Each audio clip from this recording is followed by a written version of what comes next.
여러분 안녕하십니까? 박현수입니다. 지금 추윤 전쟁인지 추한 전쟁인지 제가 보기에는 추한 전쟁이 맞습니다. 어찌됐건 그 전쟁이 그 영화의 속편이 어저께부터 개봉이 돼서 지금 절찬리에 상영 중입니다. 보신 분도 있고 안 보신 분도 있겠습니다만 어제 그 영화를 본 제가 본 느낌은 이렇습니다. 야, 이 추미애 장관이 너무 나간다.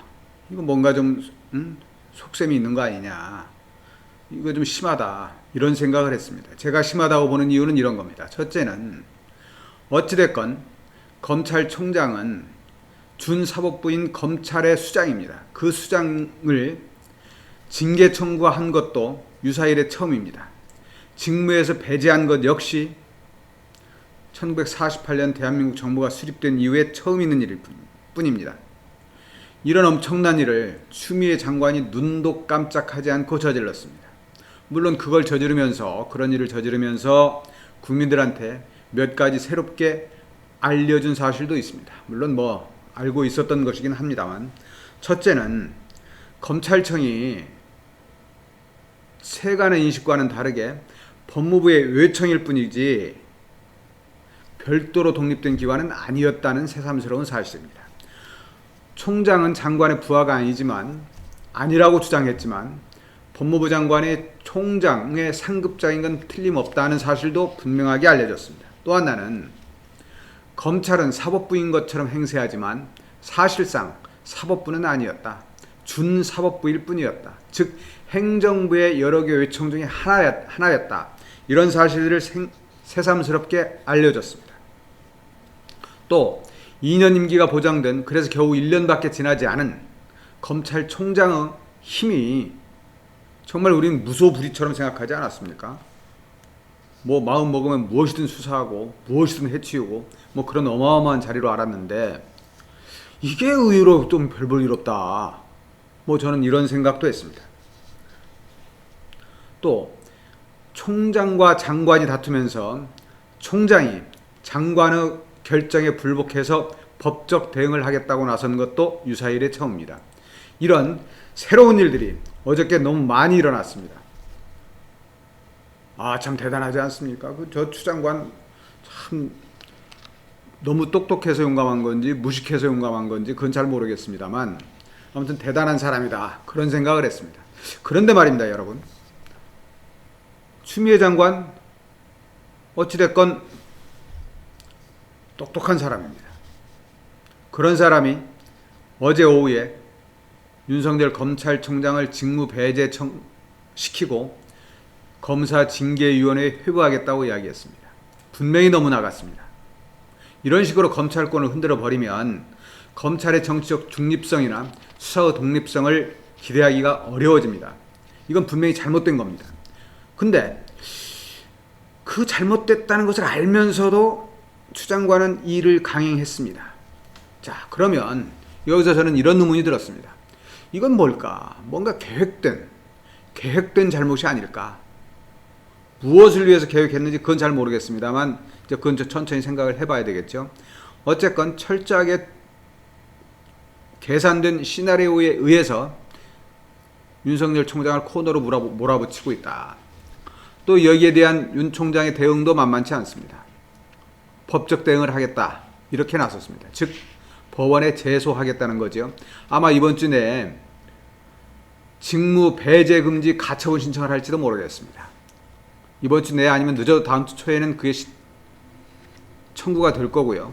또 하나는 이제 본안소송 당연히 제기를 하겠죠.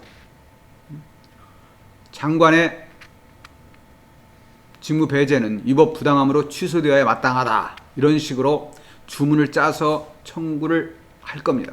그러면 이게 아주 웃기는 게 한 행정부 내에 있습니다. 문재인 정부 내에 법무부가 있고 법무부 그 옆에 검찰청이 있는데 한 정부 내에서 대통령이 임명한, 둘 다 똑같은 대통령이 임명한 사람들인데 이 사람들끼리 법적 다툼을 벌인다. 여러분, 어쨌든 코미디 같지 않습니까? 코미디 같으면서도 좀 씁쓸하죠. 국민들 입장에서는. 도대체 저것들이 뭐 하는 짓들이냐. 그런데 말입니다. 둘 다 어차피 물러설 수 없습니다. 지난번에도 말씀드렸지만 추미애나 윤석열이나 둘 다 강골입니다. 후퇴할 줄을 모릅니다. 돌아갈 줄도 모릅니다. 강대광, 마주 달려오는 기관차가 지금 부딪히는 형국입니다. 대통령은 가만히 있습니다. 아까 말씀드렸듯이 이런 의문이 듭니다. 이것들이 도대체 뭐 하는 짓들이야? 이거 짜고 치는 고스톱 아니야? 제가 이렇게 생각하는 데는 이유가 있습니다. 첫째, 둘이 열심히 싸우니까 지지율이 올라가요. 아주 코미디 아닙니까? 싸우는데 지지율이 올라갑니다. 윤석열 총장 되기 전엔 그리 정치적으로 비중 있는 인물이 아니었습니다. 총장 되고 나서도 마찬가지였죠. 조국이를 치면서 갑자기 비중이 올라가서 보수에서 관심을 갖고 쳐다보기 시작했습니다. 그러면서 보니까 조국을 날려버립니다. 이 사람 괜찮은 대가 있는데 우리 분풀이를 대신해주네. 좋아. 그 사람이 이명박과 박근혜를 구속시켰다는 사실은 이미 이제 그쪽에서는 잊혀지고 있지요. 오직 정권에 대항해서 열심히 싸우는 그런 이미지만 남습니다. 여기에 추미애가 등장합니다. 박상기, 조국, 김호수가 제대로 하지 못했던 검찰개혁 밀어붙이면서 윤석열이를 코너로 몰아붙입니다. 이전에 추미애가 당대표를 할 때에도 대통령 후보 대권 주자 거의 존재감이 없었습니다. 그 후보 명단에도 끼지 못했고요. 끼어봐야 1%, 2% 이 정도였습니다. 근데 어떻습니까? 열심히 싸우고 났더니 최근에 한 5%까지 올라갔어요. 여론조사에 따라 다르긴 하지만 보통 3%에서 한 8% 이 사이로 왔다 갔다 합니다. 이거 대단한 발전입니다. 본인이 서울시장 선거에 나가지 않겠다, 검찰개혁에 매진하겠다고 했지만 뒤돌아보면 그것은 서울시장은 아니고 나 대통령 나갈래? 이 이야기하고 비슷한 거 아니겠습니까? 그런 점에서 보면 둘 다 싸우면서 정치적인 효과를 톡톡히 누리고 있는 겁니다. 그러면 이거 뭔가 정치적으로 계산을 하고 싸우는 거 아니야? 어저께 추미애 장관이 그런 발표를 한 건 역시 그런 관점에서 보면 정치적으로 치밀하게 계산된 그런 잘못을 저지르고 있구나, 이런 느낌을 지울 수가 없습니다. 자, 그러면 앞으로 어떻게 될까요? 첫째는 이겁니다. 저는 이렇게 봅니다. 윤석열 검찰총장이 물러날까요, 여러분? 저는 절대 물러나지 않을 거라고 봅니다. 이미 물러나기에는 너무 늦었어요. 너무 멀리 와버렸습니다. 또 이미 물러날 수 없게 상대방에서 완전히 코너로 몰아붙였어요. 궁지에 몰린 쥐는 고양이라도 문다고 했죠. 윤 총장 입장에서는 물러설 길이 없습니다. 식물총장이 되든 다음 주에 열린다는 검사징계위원회에서 해임 결의를 하든 그런 식으로 쫓아내지 않는 한 물러나지 않을 겁니다. 끝까지 버틸 겁니다. 임기를 채우겠다고 나서겠죠. 그게 정치적으로는 사는 길일 수 있습니다. 검찰 조직이야 어떻게든 그건 그 다음 문제겠죠. 본인들 입장에서는. 자, 그러면 추미애 장관은 어떨까요? 어저께인가요? 조응천 민주당 의원이 돌아올 수 없는 다리를 건넜다, 추 장관이 이런 이야기를 했는데 그 말대로 진짜 정말 추 장관은 돌아올 수 없는 다리를 건넜습니다. 건너도 한참 건넜습니다. 더욱 검사징계위원회까지 소집 결의를 했고 다음 주면 징계위를 소집해서 의결까지 하겠다고 나선 마당에 이제 와서 사실 내가 좀 너무한 것 같아서요. 그냥 이 정도에서 끝낼게요. 이러기에는 쪽팔리죠. 이제 갈 때까지 가야 되는 겁니다. 그래서 둘 다 물러나거나 후퇴하진 않을 것이다. 저는 이렇게 봅니다. 다만 한 가지 여기서 변수가 있다면 이게 국민들의 외면을 받아서 지지율이 폭삭 떨어진다거나 이러면 생각을 달리하겠지만 그게 아니라면 끝까지 갈 것이다. 저는 이렇게 봅니다. 자, 그럼 세 번째 관전 포인트입니다. 아까 말씀드렸지만 추미애, 윤석열 둘 다 문재인 대통령이 임명한 문재인 행정부 소속 사람들입니다. 근데 둘이 싸워요. 그것도 뒤에 숨어서 몰래 싸우는 게 아니야. 아주 중인 환시리에 치고받고 싸웁니다. 뭐 머리가 터져서 피가 흐르는지 아니면 가슴에 멍이 들었는지 이거 상관없이 그냥 죽기 살기로 싸웁니다. 임명한 대통령 입장에서는 어떻겠습니까? 저거 굉장히 답답하죠. 근데 여기서 이런 의문 하나. 진짜 답답할까? 답답하면 말려야 되는데 말리지도 않습니다. 그냥 가만히 있습니다. 누가 이기나 지켜보는 거죠. 이 이야기는 뭐냐?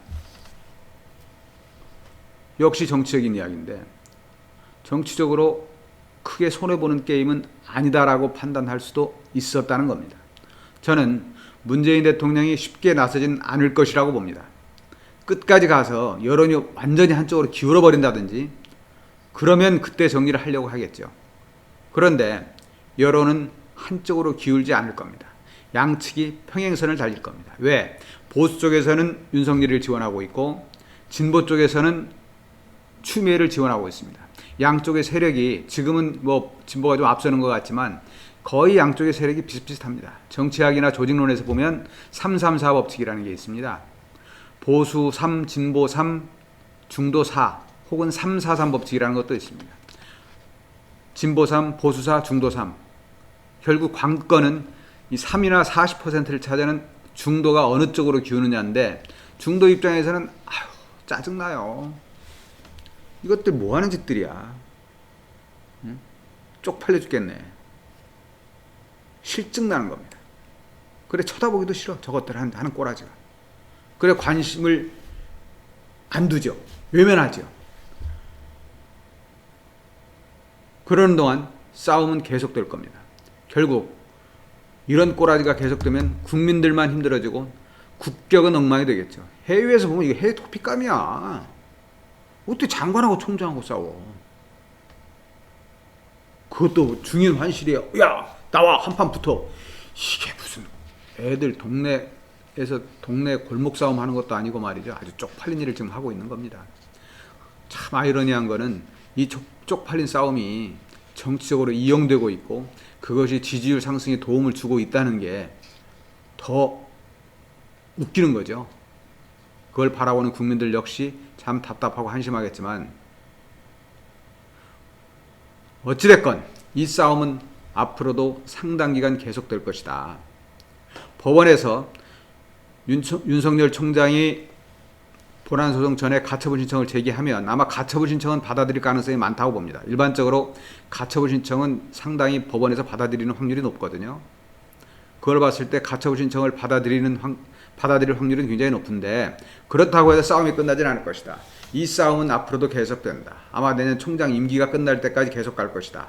저는 그렇게 봅니다. 그러면 조만간 추한 전쟁에 3편이 또 나올지도 모릅니다. 제가 보기엔 더 나올 게 없는데 뭐 둘 다 머리가 좋은 사람들이니까 어떤 기기묘묘한 술책을 벌여서 또 다른 전쟁을 일으킬지 모르겠습니다만 제발 국민들에게 피곤하지 않도록 추한 모습 보이지 않도록 했으면 좋겠다. 이걸로 마무리하겠습니다. 고맙습니다.